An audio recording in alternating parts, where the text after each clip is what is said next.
공산당에게 점령당한 서울은 각자 살아남기 위해 빠르게 움직였다.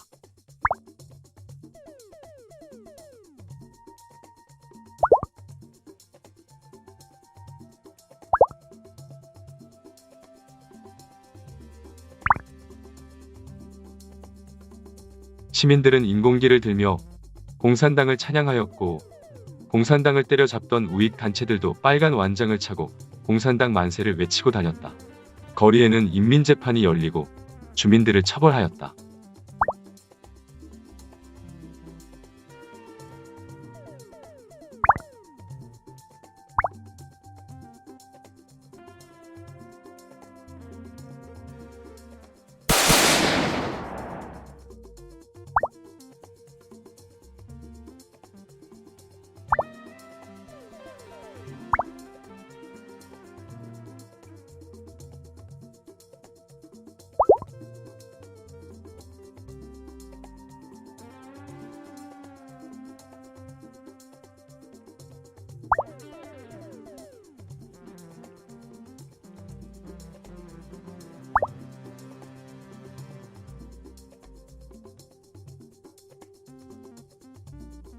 국회의원 중 피난을 가지 못하고 잡힌 의원들은 북으로 끌려가 정신교육을 받고 공산당 선전에 이용된다.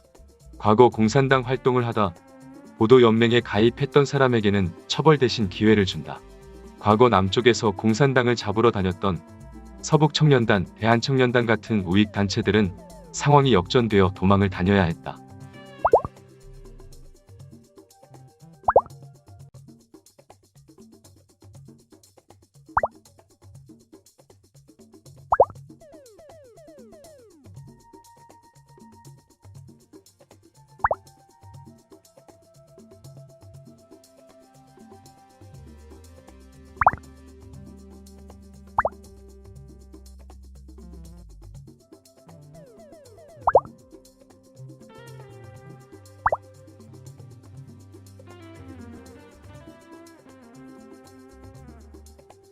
공산당에 점령된 지역에서는 살기 위해 같이 우익 활동을 했던 인물들이 빨간 완장을 차고 같이 활동했던 사람들을 잡아갔다. 국민보도연맹에 가입했던 사람들도 살기 위해 공산당에 협조했다.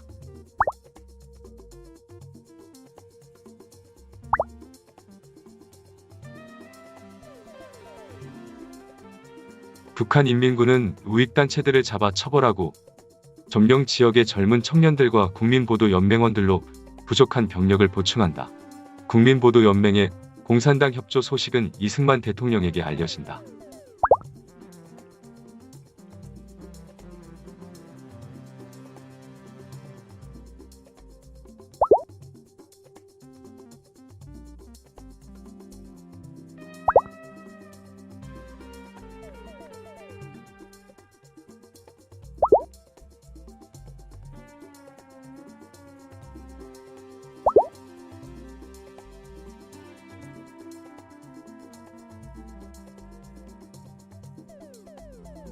이승만 대통령은 보도연맹원을 모두 제거하라는 지시를 내린다. 공산당에게 점령당하지 않은 남쪽 지역은 군인, 경찰, 우익단체들이 보도연맹원들을 처형하기 시작한다.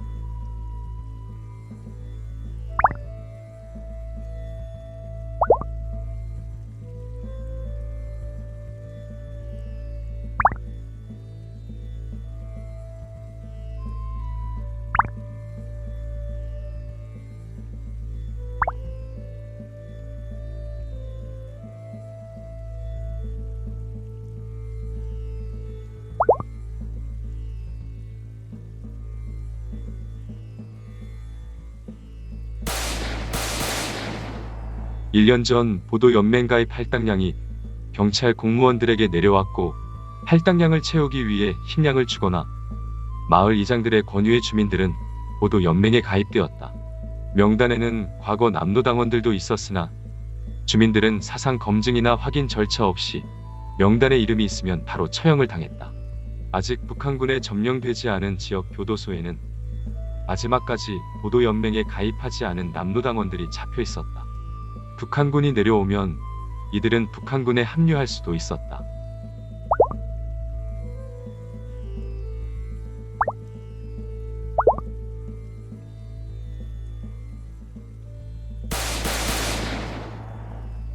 교도소에 있던 정치범들은 산이나 골짜기로 끌고 가 다 총살을 한다. 이런 학살이 전국적으로 진행되었고 육지 지역은 골짜기나 광산 안에, 해안 지역은 바다에 시체를 버렸다. 서울은 한강 다리를 폭파하였지만 한강 철교 3개 중 2개는 폭탄이 터지지 않아 완전 파괴가 되지 않았다. 그래서 미군 폭격기가 폭파하려고 했으나 정확한 폭격이 이루어지지 않았다. 북쪽은 한강을 건너오려는 시도와 남쪽은 막으려는 전투가 계속되었다.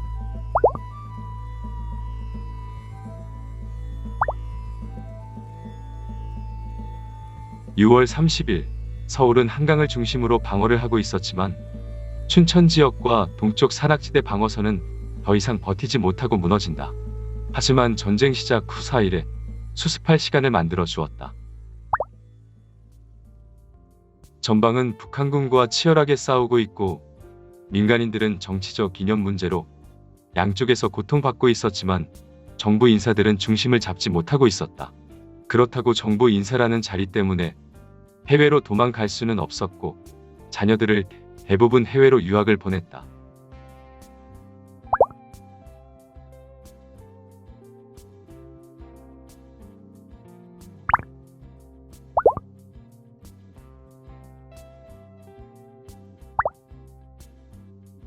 (1950년 7월 1일) 대전에서 제일 큰 성남장이라는 호텔에 정부 인사, 국회의원, 기업인, 언론인 등 300명 정도의 고위층들이 피난하고 있었다.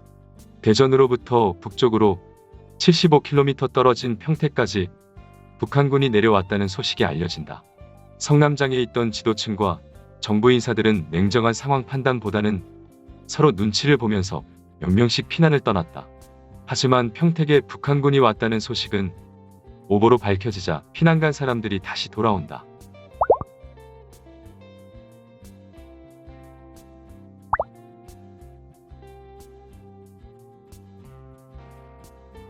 지도층과 정부 인사들은 이런 상황이었고 이승만 대통령 역시 마찬가지였다.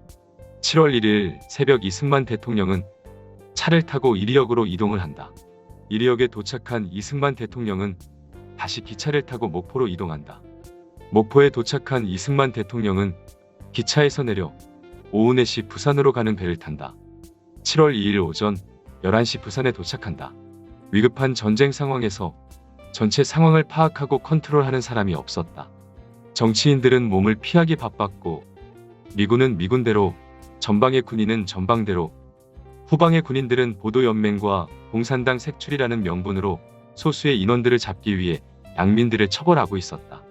1950년 7월 1일 일본에 주둔해 있던 미군 부대도 부산으로 들어온다. 하지만 부산에 온 미군 부대는 경험이 없고 무기도 부실한 신병 위주의 부대였다.